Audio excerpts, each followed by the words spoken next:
May the Lord bless you with his hope and his peace in these turbulent times. And may he give you a spirit of intercession and prayer for those who are suffering and dying. But last night I had gotten quite an ear and an eyeful of what was going on in the Middle East. Jerusalem being bombed, Tel Aviv being bombed, and Gaza Strip, what was going back and forth and back and forth. And I came into prayer really wondering, what does the Lord have to say? And I said, here I am, Lord. The world is changing so rapidly. Things are happening so quickly all over the globe. For instance, I'm thinking of Africa. School children have been gathered together, 50 of them, and murdered. And there are mass murders going on all over the world. It's a sign to me that the black hats are absolutely desperate to create every kind of unstable situation they can create, to throw as much confusion into the world as they can, to make it difficult for this transition with our nation. But the military and President Trump are no fools, and they are moving forward with these changes. But there's great desperation in the evil ones' camps, and they're doing these things. They're fomenting these things all over the world deliberately to draw away from what's about to happen to them. So, going back to what I said, the world is changing so rapidly. Things are happening so quickly all over the globe. Lord, how do you cope with that? I know it's a silly question, but how do you cope with that?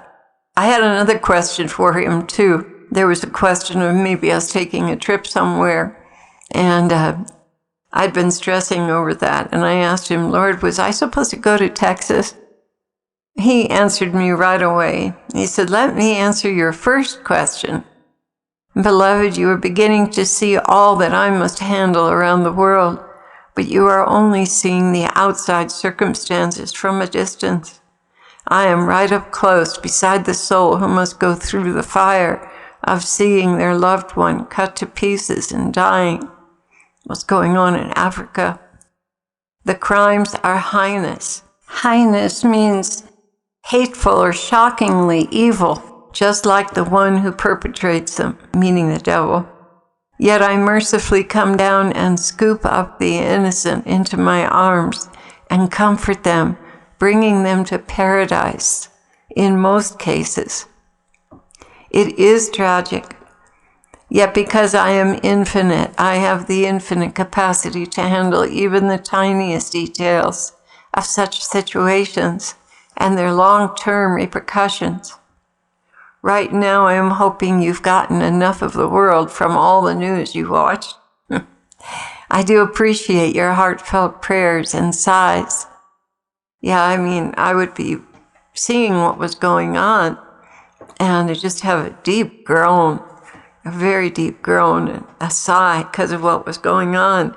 I didn't form a prayer on my lips, but what I was feeling inside, I was crying out to the Lord for these people.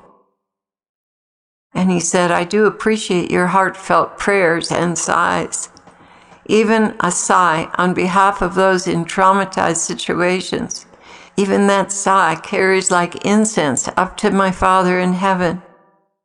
You may pray this way. It is effective. Do not think that when you look upon their plight and recoil in horror or compassion, that it's not counted as a prayer, because it is just as surely as if you had crafted a prayer and offered it. The sigh and pain in your heart carry much weight with me. Do you remember the scene in the movie The Chosen series, the wedding at Cana, when the woman playing my mother looked with such concern in her eyes because the bride and groom had run out of wine? Did she craft an elaborate prayer to me, or did she just look up into my face with a deep concern I could not turn down? Yes, that's what I mean. Your sighs and exclamations do count as prayers, especially following it up with tongues. It will be even more complete. Now, about your question. No, you are not supposed to go to Texas. We've got it right. You are to pray and get everyone praying. And what he wants us to do is intercede for the president. This is a most extraordinary, he continued, and delicate time for your nation. Many things are about to change, and the enemy takes advantage of change to sow confusion and fear. Bind the fear and confusion and release roadblocks, snafus, complications, interventions, discovery, and exposure.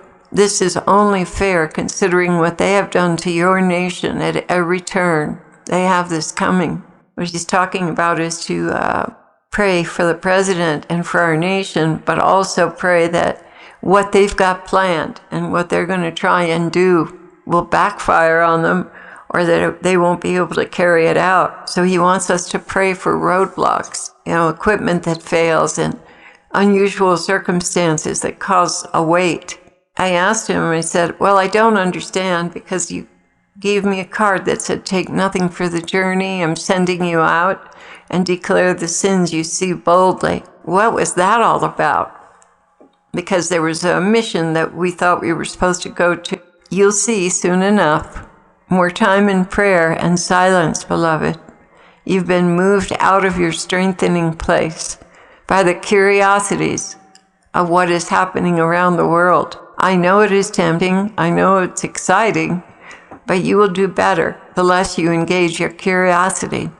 Although I am not saying you should abstain altogether, just be very restrictive and don't allow yourself to be sucked in and go from one source to the next and the next, etc. Many things are in the works to destabilize your country, even more than the changes will cause. So pray for the stability and soundness of mind of the people. This is a war that will be won by prayer, as well as the brave tactical actions of your President Trump.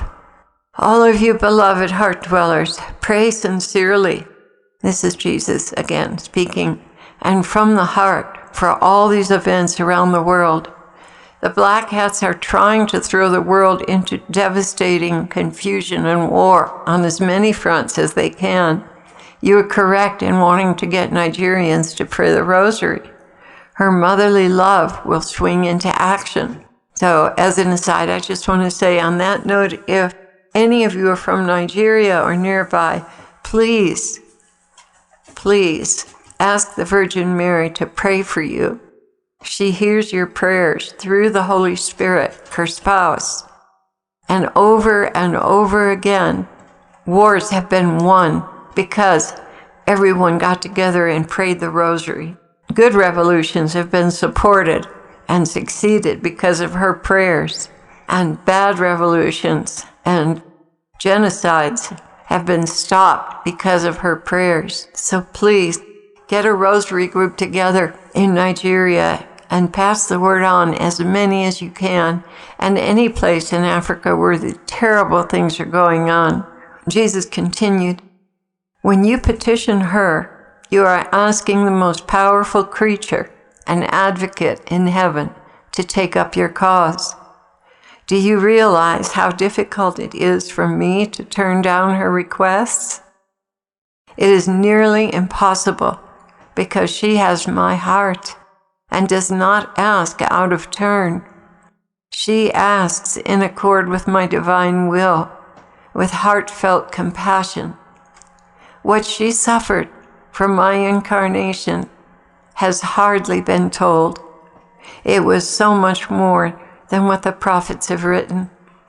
And of course, the final sacrifice of seeing my martyrdom literally tore her heart within her body. You do not know the half of it, but someday you will.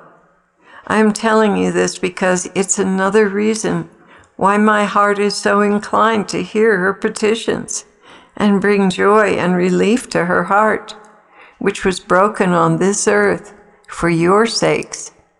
She especially hates the murder of innocents. What I want you to take away from this message is to pray for diversions and delays to plague the black hats so they will fail with their evil schemes. And particularly the dates to watch out for are the First, the 22nd and the 23rd. Those are times to really increase your prayers because that's a very busy time for Satanists. Beloved heart dwellers, may I count on you to pray for these things? Truly, you have done so very well in the past, and we have made great headway. But this isn't over yet, and their desire is to kill your President Trump. So I ask you to cover him and his family with your prayers, and pray for diversions, distractions, and innumerable delays to plague the black hats. You will do much for your country if you do this. I love you all very dearly and count very much on your faithfulness. Ask of me the strength and wisdom to pray effectively, especially pray in tongues. This you can do anytime. Allow my Holy Spirit to lead and guide you to use your tongues to petition heaven with the most powerful and on-point petitions. Go now in peace and know that I am by your side, prompting you many times to pray, strengthening you in difficult situations, and continually giving you hope. Call on me, lean on me. I am here for you.